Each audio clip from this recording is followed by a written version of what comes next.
그 말씀 교재 주제는 내려놓음과 은잔. 좀 생소하죠. 내려놓음과 은잔입니다. 그 창세기 43장, 44장에서 이렇게 주로 교재 내용인데요. 창세기 44장에서 생명을 건 감동적인 한 연설이 나옵니다.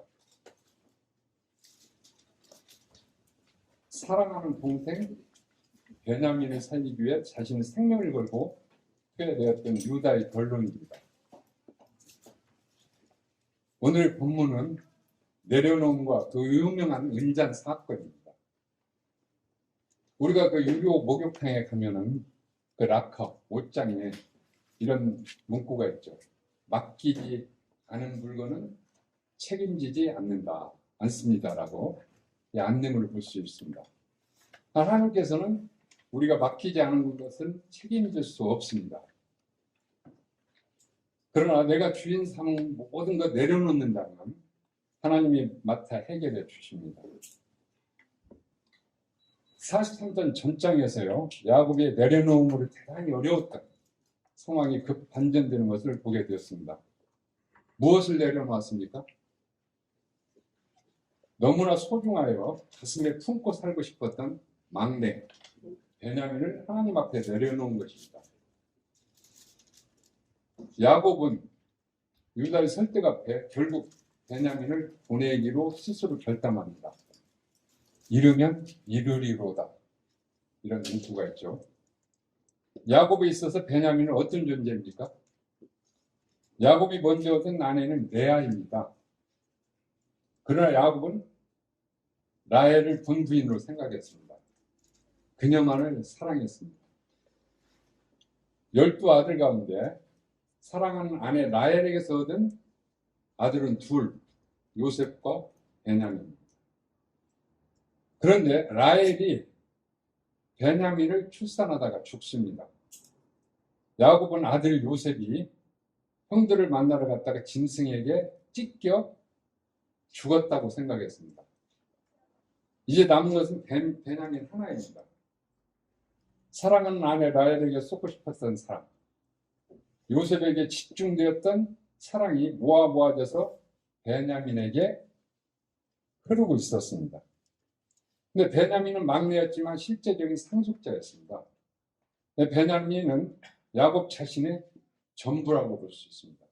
그런데 흉년이 들어서 가나안에 흉년이 들어서 1차 양식을 구하러 애굽에 갔다가 돌아온 10 형제들이 이번엔 막내 베냐민을 데리고 가야 애굽의 총리도 만날 수 있고 양식도 구해올 수 있다고 43장 3절에서 창세기 43장 3절에서 이건 2차 양식을 구하는 겁니다.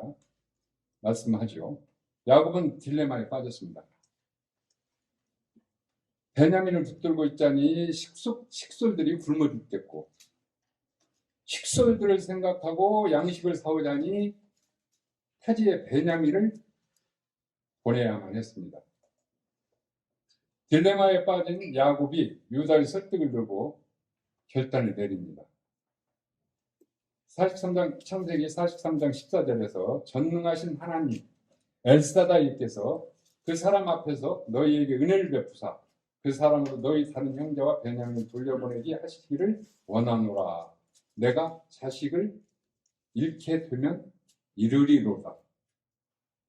지금까지는 내려놓지 못했습니다. 하나님이 보이지 않았습니다. 야곱에게는 내려놓으니 전능하신 하나님이 보이기 시작했습니다. 그리고 결단합니다. 내가 자식을 잃게 되면 이르리로다. 내려놓았습니다. 이 야곱이 내려놓음으로 사건의 위대한 반전이 일어납니다. 12형제가 한 자리에서 만나게 됩니다. 이게 결론입니다. 나중에 12형제가 한 자리에서 만나게 됩니다. 또 요셉과 베냐민 두 형제의 감격적인 만남을 가져옵니다. 하나님의 섭리의 역사가 아름답게 펼쳐집니다. 이거 어떤 드라마 같죠? 눈에 이렇게 쫙 펼쳐지는 드라마 한 장면 같습니다. 우리는 아브라함이 사랑하는 독자 이삭을 내려놓았을 때 여호와 일의 하나님, 준비하시는 하나님을 만났음을 창세기 22장 8절에서 알고 있습니다.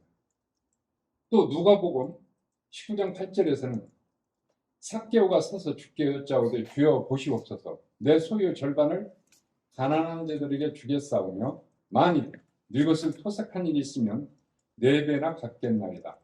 삭개오가 재물을 하나님께 예수님께 내려놓자 그는 진정으로 예수님을 만날 수 있었습니다. 야곱의 내려놓음으로 7년 흉년 가운데 죽을 수밖에 없는 운명 속에서 그 소중한 가족들이 만나 복된 삶을 살아가는 놀라운 일들이 일어나게 됩니다. 여기서 교훈을 받게 되는 게 야곱은 하나님께서 자신이 당하고 있는 이 난관을 능히 해결해 주실 수 있음을 믿었기 때문에 잃게 되면 이르리로다 하면 자포자기가 아니라 하나님께 맡기겠다는 절대적인 신뢰감을 토로한 것입니다. 에스더가 민족을 살리기 위해서 죽으면 죽으리로다 각오로 하나님 앞에 금식하며 결단한 것 같습니다. 내려놓는 길은 참 정말 힘듭니다. 야곱이 힘든 선택을 했으니 느껴집니다. 그래서 내려놓는다는 것은 믿음이 없이는 안 되는 것을 경험합니다.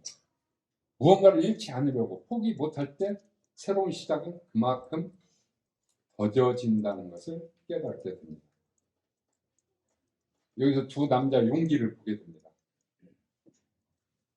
유다의 희생정신이 담긴 용기와 또 내려놓으면 죽을 것 같았던 두려움에서 그 마음을 하나님께로 돌려 이르면 이르리로다 는 용기를 낸 아버지 야곱의 용기를 보면서 우리에게도 이런 용기가 필요함을 교훈받게 됩니다. 세상을 두려워하지 않는 용기, 믿음을 선택하는 용기, 이루면 이르리라는 결단, 이런 용기와 결단이 필요합니다. 이 땅에서 우리를 가치 있게 하고 힘있게 하는 용기가 주님이 기뻐하실 것임을 교훈을 받게 됩니다. 두 번째로 교제의 내용이 은잔입니다. 아까 제가 서두에 그 내려놓음과 은잔이라고 그랬는데 은잔 사건인데 창세기 44장 1절에서 끝절 34절 사이에 교제 내용입니다. 애굽에 들어간 베냐민을 포함한 11형제는 총리가 누린 요셉의 집에서 행복한 식사와 성대한 파티를 즐기게 됩니다.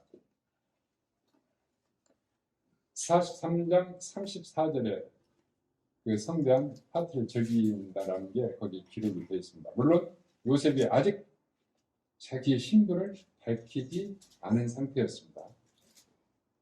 파티가 끝난 다음날 아침 형들에게 벌어진 마지막 시험, 은잔 테스트 사건이 있었습니다. 잘 아시죠? 길을 떠나는 11형제의 자루마다 양식을 가득가득 채웠습니다. 가져온 돈도 모두 자루에 넣어 되돌려 주었습니다.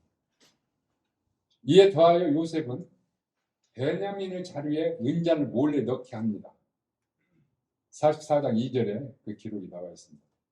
베냐민을 도둑으로 몰아서 공경에 빠뜨려 이 문제를 어떻게 해결하는가 하는 시험, 테스트입니다. 여기서 요셉의 은잔 시험이 너무 잔인하다고 생각되십니까? 아무런 이유와 의미도 없이 그 형들을 괴롭히고 싶어서 저지른 일이라고 생각되어지십니까? 아닙니다. 20년간 쌓아왔던 잘못된 관계의 마지막 매듭을 풀고 싶은 요셉의 사랑의 전략, 또 기대에 찬 소망의 전략이라 생각이 됩니다. 결론을 알고 나서 이런 생각이 들죠. 요셉이 벅벅치는 울음을 참고 울고 싶을 때 안방에 들어가서 울고 나올지언정 자신을 아직 밝히지 않고 이런 테스트를 시도하는 이유가 무엇일까요? 왜 하필 베냐민을 공경에 빠뜨리는 시험을 내렸어야 할까요? 20년 세월 형들이 아직도 변화되지 않았다면 자루에서 은잔이 나온 베냐민을 훅퍽 찌르고 책망했겠죠. 그리고 궁지에 몰린 베냐민 혼자 남겨두고 출행랑을 쳤을 것입니다. 이 테스트, 시험은 하나로 10명의 형들이 진정으로 변화된 것인가? 아버지에 대한 저들의 생각이 무엇인가? 자신을 죽이려 했던 그 옛날의 사건을 어떻게 받아들이고 있는가? 또 다른 자신의 분신이라고 할 수 있는 베냐민을 저들이 어떻게 생각하고 있는가? 한꺼번에 모든 것을 파악할 수 있는 기막힌 시험이었습니다. 테스트였습니다. 이 은잔으로 과연 요셉이 점을 쳤을까요? 이 사건의 성경적인 난지 하나가 있습니다.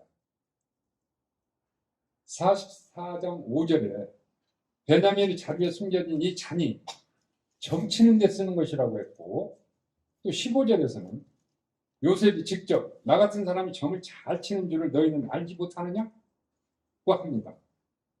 그렇다면 요셉이 하나님을 잊어버리고 애굽 풍습에 물들어 점이나 치고 살았단 말인가? 의구심을 갖게 됩니다. 당시 애굽의 그 마술사들이 은잔으로 점치는 풍습이 있었답니다. 은잔에 물을 붓고 그 물의 움직임에 따라 점괘를 말하기도 하고, 또 은잔에 물을 붓고 그 물에 금은 보석을 떨어뜨려 관찰하기도 하고, 은잔에 물을 붓고 그 위에 올리브 기름을 띄워서 기름 모양을 관찰하기도 했다고 합니다. 고대 어느 나라든지 이러한 미신적 풍습이 있었나 봅니다. 우리나라는 예전에 제가 어렸을 때 보면 어른들이 화투 가지고 패를 뜬다고 그래요. 패를 놓고 뭐 손님이 온다, 오늘 운때가 좋다, 뭐 이렇게 패뜨기를 했다는, 그리고 화투 가지고 아마 이런 것도 그런 룰이 이론이 아닌가 이렇게 생각이 듭니다. 성경 여러 곳에서 요셉이 하나님을 잊지 않고 있었음을 증언해 주고 있습니다. 지난주 제가 이 단에서 주일날 말씀 전할 때 창세기 39장 말씀에 그 3절에 하나님이 함께 하심으로 요셉이 형통한 삶을 살았다, 종살이 하면서도 살았다라는 그 내용을 제가 교제를 한 적이 있습니다. 바로의 꿈을 해석할 때 내가 아니라 하나님이 하셨고 하나님이 하시고 계시며 하나님이 하실 것이라고 41장 16절에서 대답합니다. 또 요셉은 형들 앞에서 나는 하나님을 경외한다. 39장에서도 제가 지지난주 교제할 때 나는 하나님을 경외한다. 경외하는 사람이 형통한 복을 누리는 삶을 산다고 제가 교제했습니다. 나는 하나님을 경외한다고 또 42장 18절에서 선언합니다. 애굽의 바로조차도 요셉은 하나님의 영에 감동된 사람이라고 말합니다. 심지어 요셉 집안에 있는 그 청지기들조차도 하나님을 증언하는 걸 보면 오히려 애굽 풍습에 물들어 살았다기보다는 그 39장 간수장도 그 요셉이 하나님의 영에 감동된 사람이라고 이렇게 자기들이 칭찬을 했습니다. 그러니까 요셉의 그 청지기들조차도 43장 23절에서 그렇게 하나님을 증언하는 걸 보면, 요셉이 하나님을 증언하는 걸 보면 오히려 애굽의 풍습에서 물들어 살았다기보다는 주변의 사람들에게 하나님을 간증하고 복음을 전하며 살았지 않았나 싶습니다. 이 은장은 간단한 것 같지만 요셉에게 있어서 대단히 중요한 물건인데 베냐민이 훔친 것이라는 의미를 부여하고 있는 것 뿐입니다. 때문에 이것은 간단한 사건이 아니라는 것을 강조합니다. 또 강조하기 위해서 한 말이지 요셉이 직접 점을 치며 살았다고 단언할 필요가 없을 것 같습니다. 이 은잔 테스트 하면서 요셉이 하나님이 우리 죄를 찾아내셨다. 11 형제가 하나님이 우리 죄를 찾아내셨다라고 이렇게 간증을 하는 겁니다.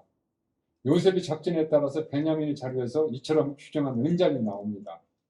이때 11 형제가 어떻게 말합니까? 베냐민 자리에서 은잔이 나왔을 때 베냐민 뺀 나머지 11 형제가 어떻게 말을 했냐 이거죠. 우리는 적어도 남의 물건을 도둑질하지 않습니다. 맞습니다. 그런 일이 있으면 우리 모두 종이 되겠다고 44장 9절 10절에서 호언장담 큰 소리 치다가 그들은 다시 요셉에게 끌려갑니다. 바로 이때 아버지에게 목숨을 담보로 하고서라도 베냐민을 다시 데리고 오겠다고 설득했던 유다가 나섭니다. 유다가 한 말이 16절부터 나오는데 이 말은 시작부터 대단히 중요한 의미를 가지고 있습니다. 은잔이 베냐민에게서 나왔다면 다른 열 형제에겐 책임이 없는 것입니까? 없는 것입니다. 그런데 이 위기 상황 속에서 유다는 그 옛날 무주한 요셉을 죽이려고 했고 미디안 장사꾼에게 팔았던 죄를 고백했습니다.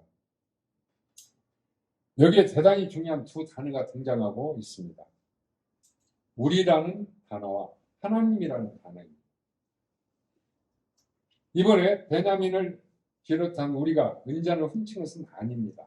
우리가 할 말도 없습니다. 설명할 길도 없습니다. 정직을 보여줄 방법도 없다고 고백합니다. 하지만 베냐민의 일로 우리가 함께 책임을 지겠다고 말합니다. 우리가 함께 책임을 지겠다. 이 모습은 그 옛날 형들의 모습이 아니라는 걸 보여주고 있습니다. 하나님이 종들의 죄를 찾아내셨다고 고백합니다. 하나님이 지금 그 옛날의 죄로 인해서 자신들을 정비하고 있다고 느끼고 있는 것입니다. 일이 이처럼 설명할 수 없도록 보이게 만든 것이 하나님이 하셨다고 고백하고 있습니다.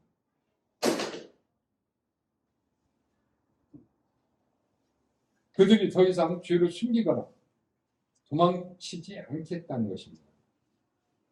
사랑하는 동생 베냐민이 궁지에 빠졌는데 자신들만 도망치지 않겠다고 결의에 찬 각오를 보이고 있는 것입니다. 이때 요셉은 다시 한번 베냐민을 몰아세웁니다. 너희 형제들이 다 종이 될 필요는 없다. 내려놓으세요. 은잔이 나온 베냐민만 종이 될 것이다. 이쯤 되면 유다에겐 변명거리가 생긴 것입니다. 아버지에게 돌아가서 우리가 최선을 다했는데 옹고집 총리에게 아무런 소용이 없었다고 우리가 할 수 있는 일은 모든 것을 다 했다고. 그러나 이 순간 오히려 유다의 감동적인 웅변이 계속됩니다. 그 유다의 웅변입니다. 얼마 전까지만 해도 모든 것이 순탄하게만 보였습니다. 수레마다 양식을 가득가득 실었습니다. 가지고 왔던 돈은 돈대로 하사받았습니다. 11명 형제의 발걸음이 얼마나 가벼웠을까요? 동생 베냐민이 오길 잘했다고 화기애애한 웃음꽃이 만발했을 것입니다. 그러다가 갑자기 뭐가 어디서 잘못되었는지 훔치지도 않은 은잔이 베냐민의 자리에서 나와 모든 일이 뒤죽박죽 되어버리고 말았습니다. 11형제는 청천벼랑으로 떨어지고 있는 느낌입니다. 이때 형제의 공동체들이 정신적으로 병들고 건강하지 못했더라면 에이 될 대로 되라 포기했겠죠. 아니면 요셉의 권위에 눌려져서 절망하고 낭망했을 것입니다. 이때 유다가 베냐민의 변호사로 나섭니다.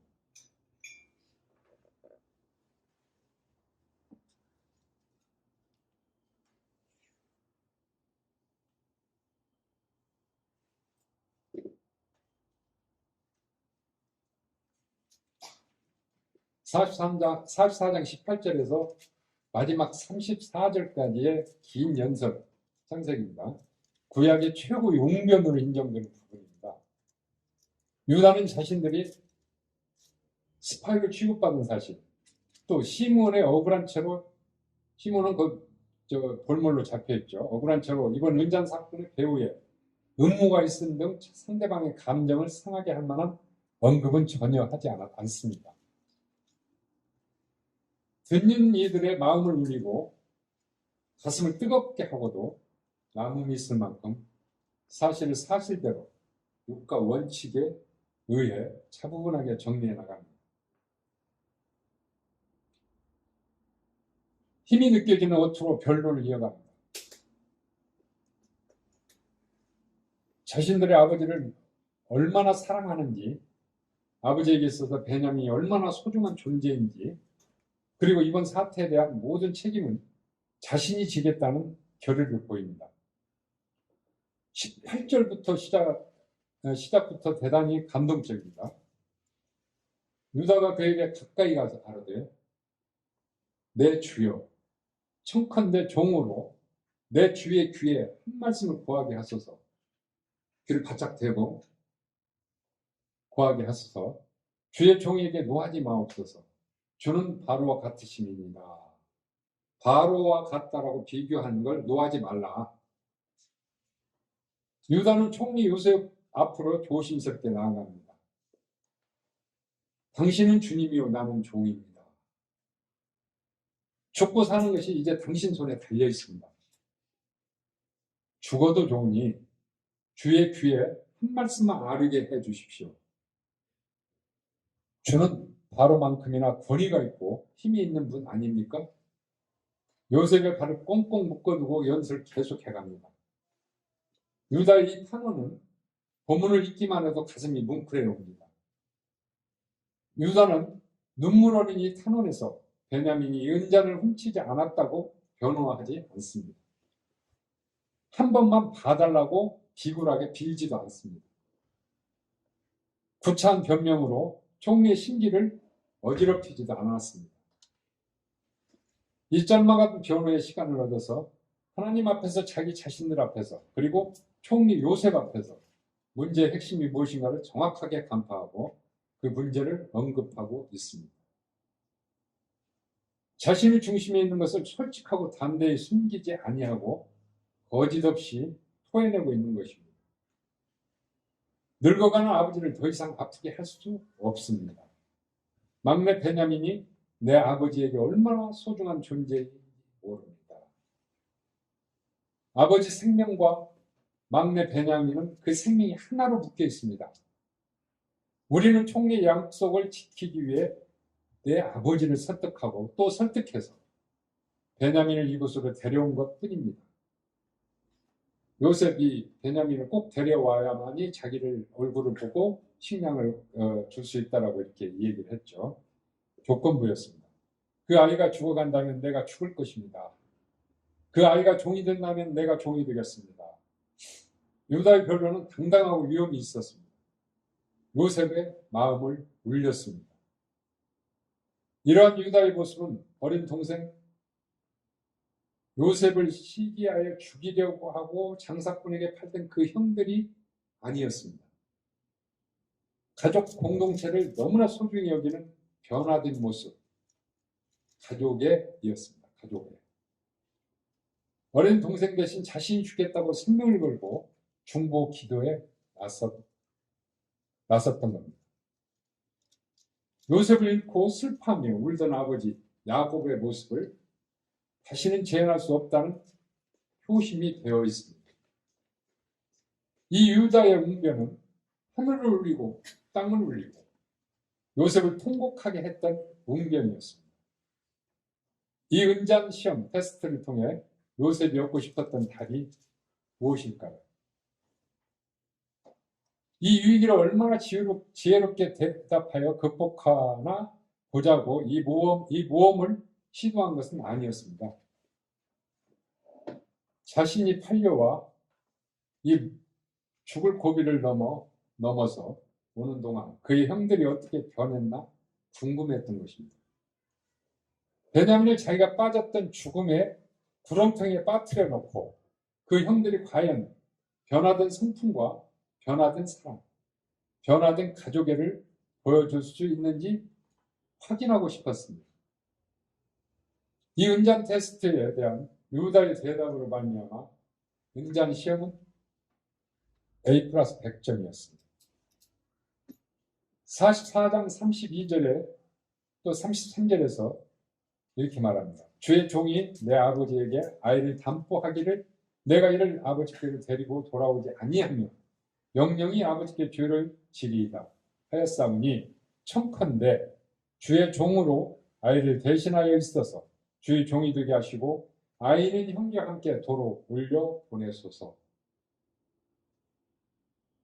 이 변론의 마지막 말 담보라는 말과 대신하여라는 말 속에서 유다의 이 말은 예수께서 내 죄를 대신하여 형벌을 받았듯이 유다 자신이 베냐민을 대신하여 대속적 고난을 감당하겠다는 것입니다. 본문 유다의 변론 속에 성령님이 계심을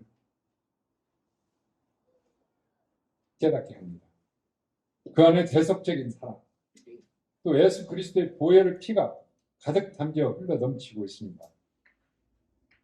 유다의 변론을 비유해서 지옥의 나락으로 떨어지는 내 손을 붙들고 하나님 앞에 무릎 꿇고 나를 변호하시는 예수님의 모습을 그려볼 수 있습니다. 내가 형벌받아 지옥으로 떨어지고 있을 때에 내 손을 붙들고 예수님은 전능하신 하나님 앞에 매달려 변호합니다. 하나님, 이주수를 대신하여 내가 죽었습니다. 이주수의 모든 죄짐을 내가 짊어졌습니다. 주여, 이주수를 살려주십시오. 내가 이주수를 대신하여 죽지 않았습니까? 유다가 오실 메시아 예수 그리스도의 조상이 된 것은 이 사건과 무관하지 않음을 보게 됩니다. 죄지은 형제들과 요셉 사이에 불화를 싣고 화해의 제물이 된 사건이 이 사건입니다. 모두 두려워 떨고 있을 때 유다는 자신이 희생하여 죽어서 베냐민을 살리겠다고 나선 것입니다. 이것은 곧 죽었던 요셉의 마음을 살린 것이었습니다. 오랜 세월 동안 찢겨진 요셉의 마음을 꿰매고 치료하는 순간이었습니다. 깨어진 가족의 화평을 살려내는 순간이 되었던 것입니다. 끝으로 우리에게 저는 교훈을 받게 되는데, 유다가 요셉을 올렸듯이 하늘을 울리고 세상을 울릴 수 있느냐고 질문해 봅니다. 오늘날 우리 시대 복음 전도와 중보 기도가 힘을 잃은 것은 유다처럼 담보시나 대속적 결단이 없기 때문이 아닐런지. 은전 테스트, 그것은 유다의 10형제에게 주어진 시험만이 아닙니다. 이 땅에 살아가는 오고 오는 세대의 모든 그리스도인들에게 던져진 시험 문제라고 생각이 듭니다. 우리 공동체와 나 자신에게 주어진 문제였습니다. 우리 모두 언젠가는 그 시험의 답안지를 들고 하나님 앞에 서게 될 것이라는 것을 생각하며 교제 시간을 마치겠습니다. 바로 레위기 19장 말씀 함께 보도록 하겠습니다.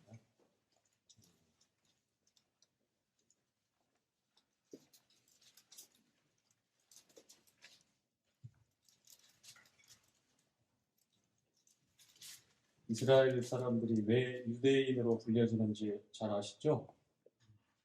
그 많은 다른 12아들 중에 네 번째 아들 유다의 이름을 붙여서 이스라엘 사람들을 통상적으로 이스라엘 사람이라고 하는 게 아니라 유대인이라고 이렇게 부릅니다. 오늘 들었던 말씀과 연관이 깊죠? 아브라함과 다윗의 자손 예수 그리스도의 세대라. 다윗이 누구죠? 유다지파의 이제 대표적인 왕가로 그렇게 멸망할 때까지 거기서 계속해서 이제 왕이 세워지는데, 오늘 유다의 그 웅면이라고 이렇게 해서 교제되어진 내용을 보면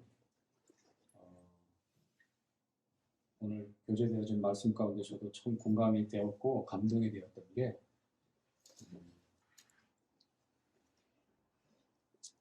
낮추고 또 죽기까지 순종하신 우리 주님의 어떠하심이 이런 면면의 그 믿음의 선진들의 그런 일들을 통해서 조금씩 이렇게 보여주고 있는 내용이죠. 그렇죠?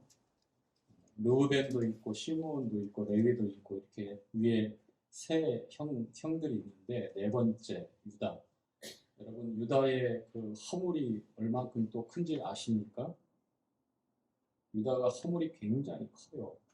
그럼에도 불구하고 하나님께서 유다 지파를 통해서 예수 그리스도의 계보를 이어가시는 약속의 자신 오시기까지 유다 지파를 선택했고, 그 왕의 계보를 이어서 만왕의 왕이요 만주의 주가 되신 우리 주님이 이 땅에 오셔서 세우실 그 하나님의 왕국의 온전한 왕가의 후손이라고 하는 것을 그렇게 성경은 기록하고 있어요. 다윗의 자손 예수여라고 이렇게 공생의 기간 동안에 비주류 그렇게 잊혀지고 천대받았던 불쌍한 사람들이 주님을 향해서 그렇게 목 놓아 부르짖고 자신의 그 요구사항을 애걸복걸했던 내용들이 있죠. 바디메오가 그랬고, 그다음에 그 밖에 많은 그 거린들, 또 문둥병자들, 다윗의 자손 예수여라고 이렇게 부르는 것은 당신이 하나님의 아들이요 약속된 메시아입니다라고 하는 믿음의 고백이에요. 유다 지파, 특별히 유다 지파의 왕가의 그 뿌리다라고 하는 것이 유대인들, 그 이스라엘 사람들에게는 그렇게 학습되어졌고, 그렇게 믿어졌고, 그렇게 입술로 고백한다고 하는 것이 바로 그런 의미라고 하는 거죠. 오늘 유다가 어떠한 마음으로 자신을 포기하고 내려놓고 종의 자리로 혹은 죽음의 자리로 내려가면서 아버지와 베냐민의 생명이 하나로 연락되었다. 그리고 아버지 야곱을 위하는 마음과 또 지난 일이지만 동생을 시기해서 그렇게 사지로 몰아넣었던 일들을 형들이 똑같이 아파하고 후회하며 아버지 야곱이 얼마만큼 고통스러운 시간들을 보냈는지 그 부분에서 뼈저린 게 후회했던 것이고, 그리고 라헬의 사랑하는 아내 라헬의 작은 엄마 그렇죠? 통해서 온 마지막 동생 두 번째 아들 베냐민 잃어버리면 진짜 아버지는 장담할 수 없고 그 슬픔을 안고 흰머리를 안고서 본부로 내려간다는 표현처럼 그렇게 서글픈 아버지의 그 죽음을 그렇게 두려워했던 그런 성경 기록들이 나와 있어요.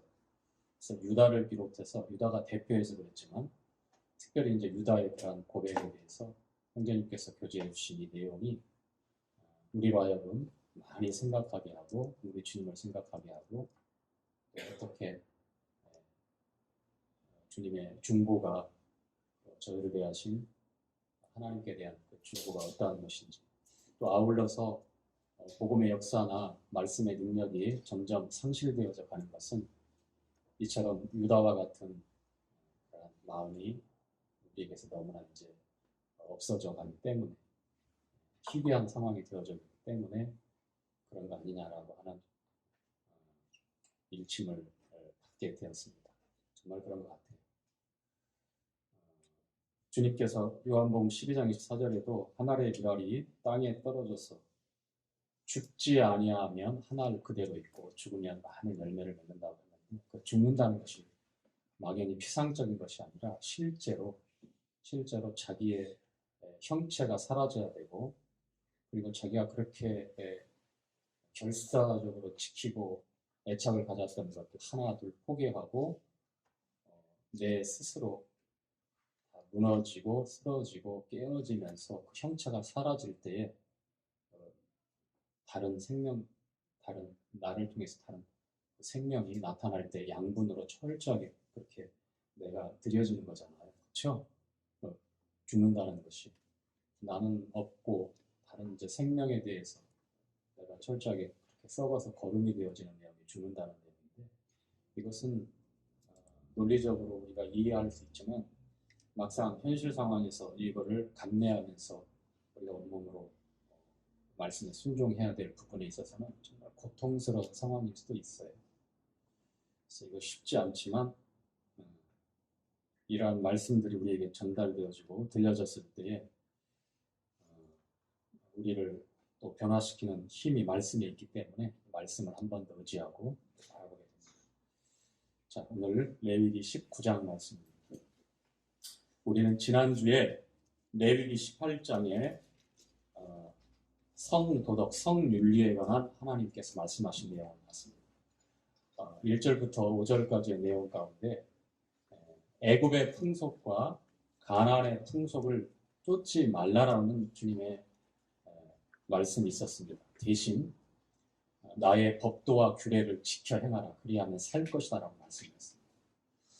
가나안의 땅에서 살았던 가나안 백성들이 어떠한 일들을 행했고 또 그리고 400년 동안 종사를 했던 애굽 땅의 사람들의 문화가 어떠한 문화였는지, 그 풍속이 어떠했는지 우리는 열거되어지는 타락한 성의 모습들을 바라보면서 상당히 경계를 삼아야 되고, 그리고 땅이 이 원주민들을 도저히 이제 더 이상 견딜 수가 없어서 토하여 낸다라는 표현을 통해서 얼만큼 역겨운 그러한 타락한 문화가 지배하고 있었는지 그렇게 성경은 기록하고 있습니다.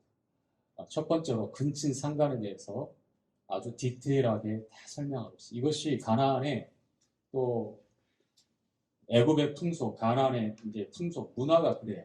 얼마나 일반화되어져 있고 대중화되어 있으면 사회에서 전반적으로 그냥 다 그렇게 사람들이 살아도 어떠한 문제의식이 없이 당연히 그런 생활을 해도 어떠한 문제나 죄에 대한 가책이 없이 그렇게 일반화되어서 살아가는 문화였어요. 풍속이. 그래서 더 이상 하나님께서 두고 볼 수 없는 지경이었고, 표현을 기르자면 말씀에 기록된 대로 땅이 토하여 낸다라. 토하여 낸다.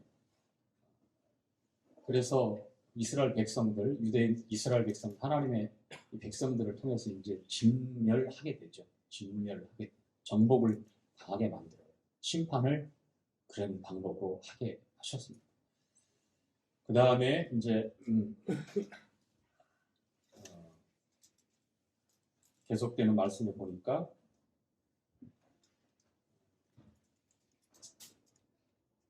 타락한 성도덕 모습에 있어서 애굽의 풍속과 그 다음에 가나안의 풍속에 대해서 언급하고 있는 대표적인 것들이 나오는데, 그 중에 하나가 바로 몰렉 신에게 제사를 드리는 것. 자기 자녀들을 몰렉 신에게 제물로 바치는 인신공양을 하는 내용들.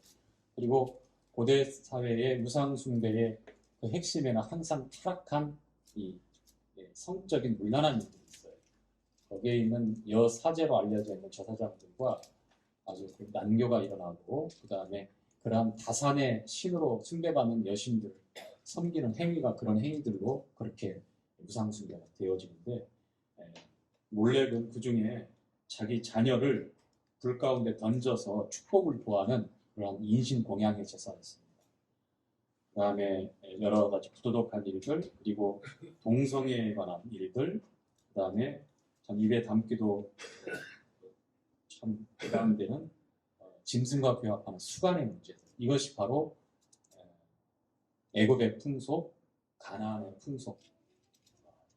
하나님께서 경고하고 참으로 땅이 토하여 내는 그러한 타락한 그런 성도도 나였습니다.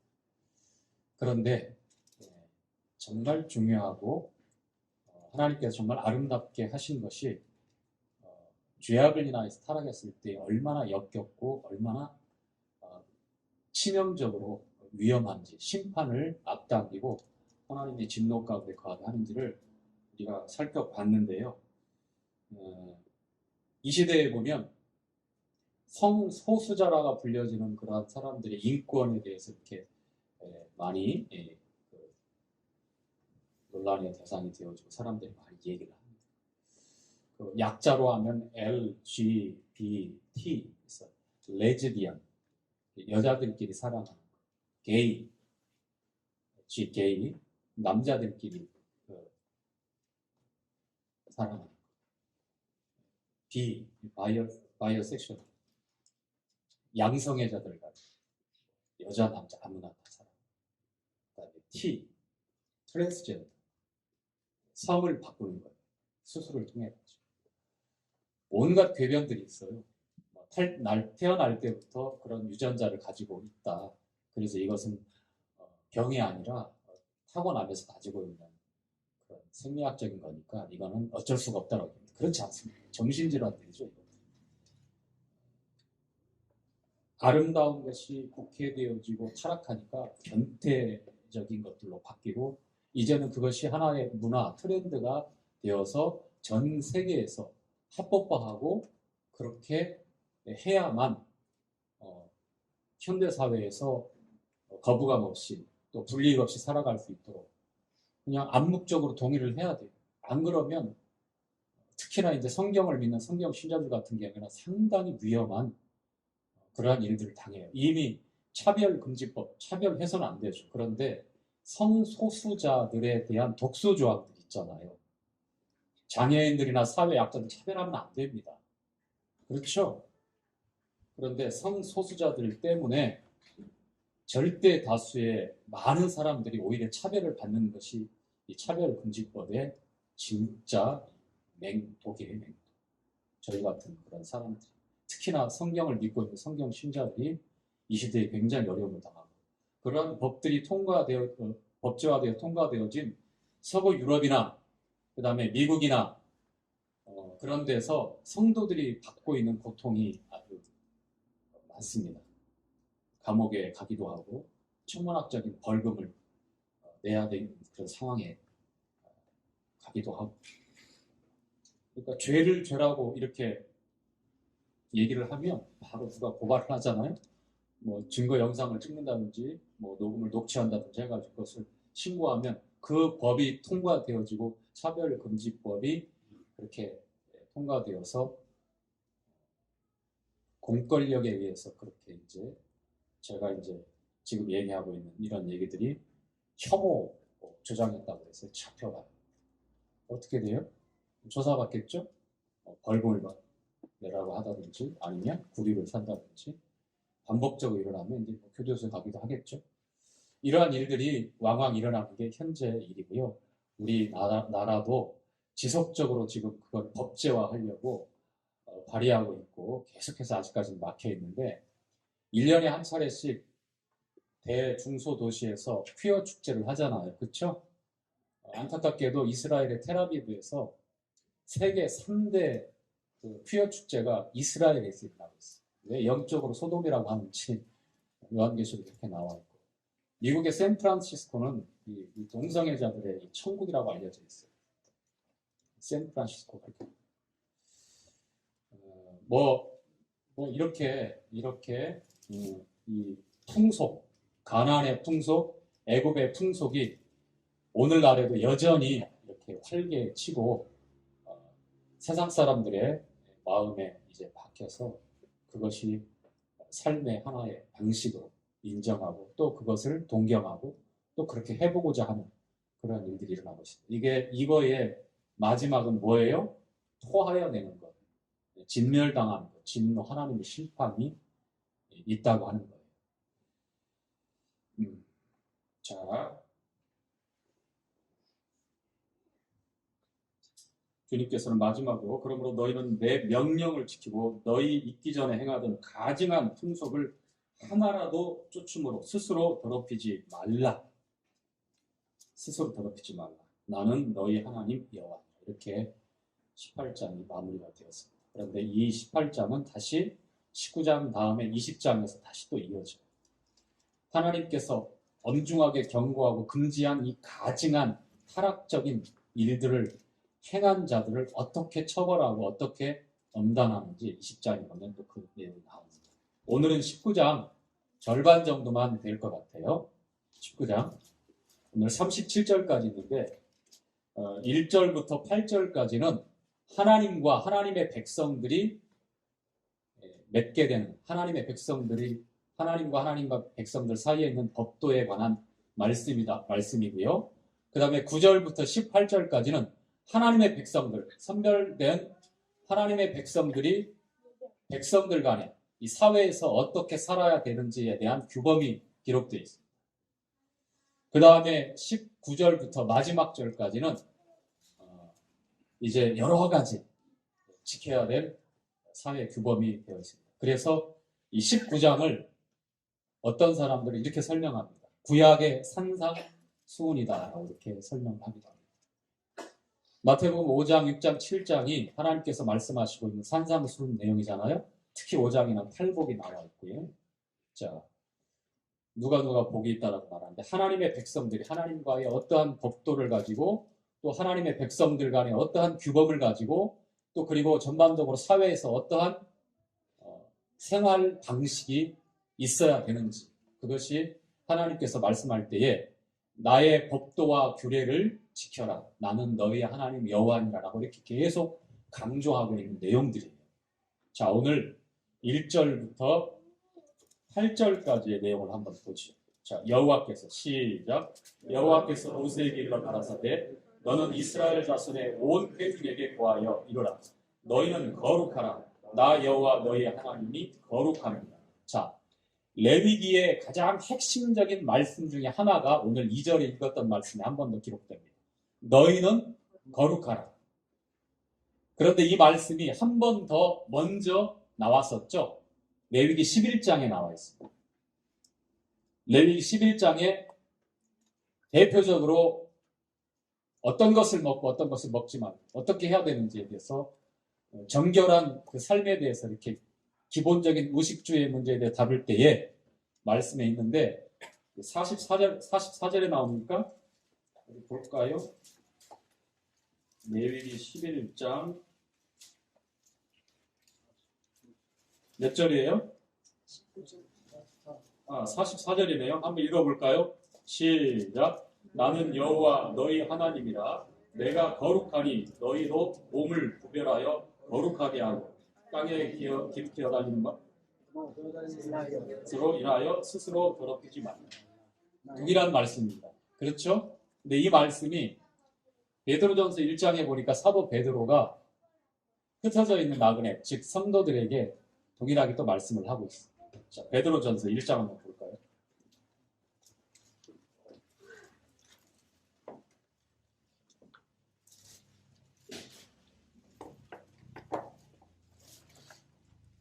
베드로전서 1장 몇 절입니까? 저보다 16절인가요? 예, 그러네요. 자, 기록 시작. 기록하였으되 내가 거룩하니 너희도 거룩할지어다 하셨느니라.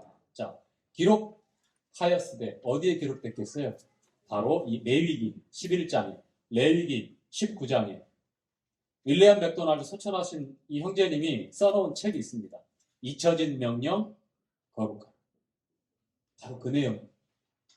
거룩이라는 것에 대해서 우리가 잘 알고 있죠. 구별하다, 구별되다라는 게 거룩이라는 말에 아주 쉬운 표현이라고 합니다. 이건 속국적인 거룩이라고 보면 오늘 우리가 읽고 있는 말씀에 거룩하라고 하신 이 말씀에는 보면 이제 적극적으로 삶에 있어서 어떻게 우리가 거룩한 삶을 어떻게 살아야 되는지에 대해서 이렇게 적극적으로 이렇게 말씀을 하고 있습니다. 이 거룩은요, 하나님의 속성이에요. 이사야 6장에도 보니까 스랍들이 두 날개로 얼굴을 가리고 두 날개로 발을 가리고 두 날개로 날면서 거룩하다, 거룩하다, 거룩하다 이렇게 창화합니다.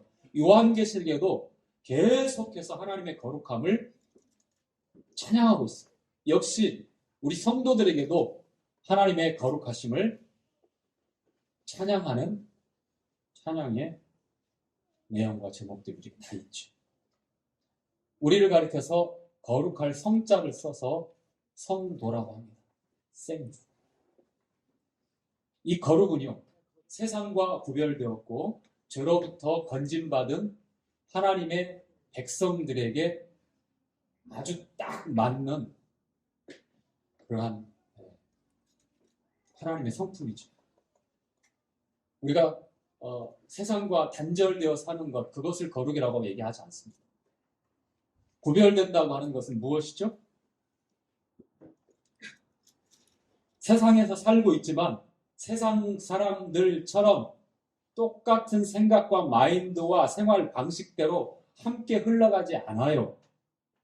그들과 함께 식당을 갈 수도 있고 그들과 함께 한 직장에서 학교에서 어떠한 일들을 함께 할 수 있어요. 함께 무리지어 있지만 그 가운데 내가 구별된다고 하는 것은 하나님의 사람으로서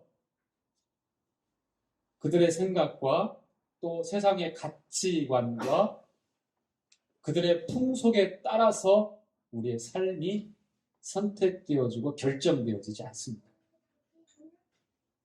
하나님이 어떠하심처럼 하나님이 거룩하니 우리에게 내가 거룩하니 너희도 거룩할지어다라고 말씀할 때는 하나님의 성품, 잘 나타난 성품, 우리가 지금까지 읽고 확인하고 그리고 공부하고 있는 이 네 위기에 구별돼야 될 죄악상들 있잖아요.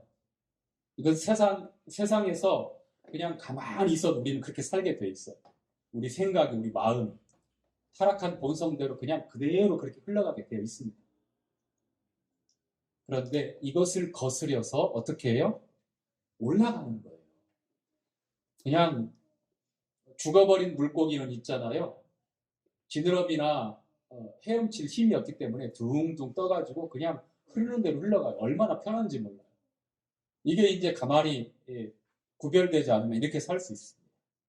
보는 것, 듣는 것, 생각하는 것, 마음에 품는 욕망 전부 그냥 말하고 생각하고 듣고 먹고 마시고 그런 문화에 젖어서 가는 대로 하면 돼요. 지금 세상과 함께. 그것은 구별이라고 얘기하지 않습니다. 거슬러 올라가는 거예요. 왜 비늘이 있고 지느러미 있는 그런 어류들이 우리의 먹을 것으로 허락되는지 거슬러 올라가는 거예요. 세상과 함께 하지 않는 거예요. 내일도 여러분 출근할 것이고 동일한 직장 동료와 함께 할 겁니다. 그러나 우리가 함께 흘러가는 게 아니에요. 세상을 떠나서 살 수 있는 사람이 없잖아요. 그렇죠? 세상 가운데 있지만 하나님의 사람으로 우리의 생각과 우리의 마음 어디에 고정되어 있어요?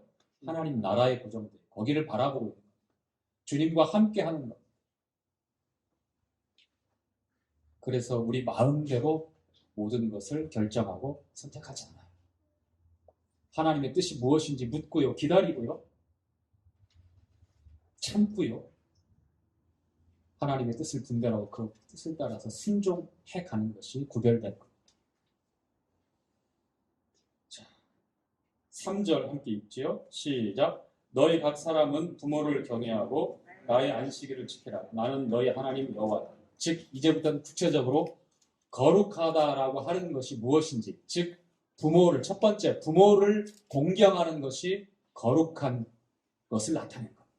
또한 하나님의 안식일을 지키는 것이 거룩한 것을 나타내는 겁니다. 세상과 단절돼서 이슬만 먹고 보도 듣도 않고 자신들을 고행하면서 절대 보지 않을 거예요.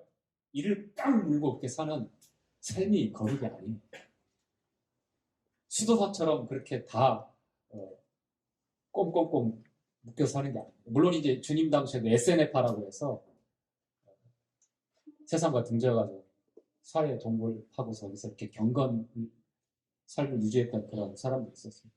사북의 바리새파도 있었죠. SNF 사람들이 굉장히 존중받는 사람들이었고 그 당시에도 경건하려고 노력했던 사람들. 그런데 그렇게 세상과 동떨어져 사는 것 그런 것이 여기 보니까 부모를 공경하는 것. 보이는 부모를 공경하지 않고 보이지 않는 하나님을 경외할 수 있다는 것은 어불성설입니다. 똑같이 보이는 형제와 자매를 사랑하지 못하고 보이지 않는 하나님을 사랑한다고 할 수가 없다는 얘기예요. 안식일을 거룩히 지키라고 하는 것 마찬가지입니다. 안식일에 대해서 이제 교제할 기회가 있겠는데요. 진정한 안식을 예수 그리스도 안에 들어갈 때에 일어나는 겁니다. 수고하고 무거운 짐진 자들아 다 내게로 오라. 내가 너희를 쉬게 하리라.